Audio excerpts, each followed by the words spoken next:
بسم اللہ الرحمن الرحیم۔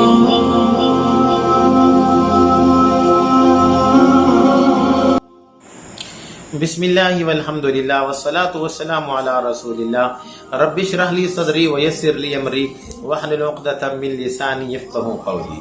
معزز سامعین کرام، قرآن حدیث کلاسز آن لائن اکیڈمی میں ہم آپ کو خوش آمدید کہتے ہیں۔ السلام علیکم ورحمۃ اللہ وبرکاتہ۔ معزز سامعین کرام، آج ہم آپ کی خدمت کے اندر ایک بہت زبردست واقعہ پیش کرنے جا رہے ہیں۔ امید ہے کہ وہ واقعہ آپ کو بہت زیادہ پسند آئے گا۔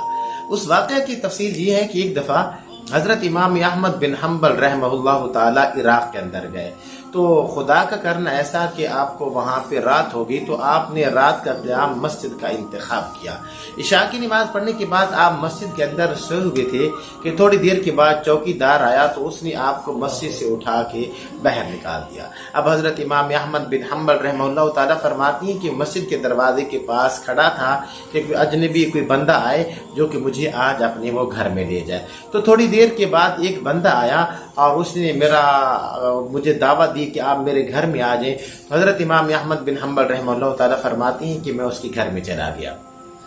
تو رات کو جس کمرے کے اندر میں سویا ہوا تھا، تو وہ میزبان وہ بھی میرے ساتھ سویا ہوا تھا، لیکن میں نے اس کی ایک عجیب بات دیکھی۔ عجیب بات یہ تھی کہ وہ استغفار بہت زیادہ کثرت کے ساتھ کرتا تھا، حتیٰ کہ نیند کی حالت کے اندر بھی استغفار اس کی زبان کے اوپر جاری تھا، اور جب کروٹ بدلتا تھا پھر بھی استغفار کرتا تھا۔ تو مجھے بڑی حیرانگی ہوئی۔ خیر، جب صبح کی نماز ہم نے پڑھی، نماز پڑھنے کے بعد پھر میں اس کے بیٹھک میں آیا، اس کے کمرے میں آیا، تو میں نے اس سے پوچھا، ہے بندے خدا تو استغفار بہت زیادہ کثرت سے کرتا ہے، اس کی کیا وجہ ہے؟ تو وہ کہنے لگا کہ واقعی میں استغفار بہت زیادہ کرتا ہوں۔ اب حضرت امام احمد بن حنبل نے اس سے دوسرا سوال یہ پوچھا کہ استغفار کے کیا تو نے کوئی فوائد اور اس کی برکات بھی محسوس کی ہیں؟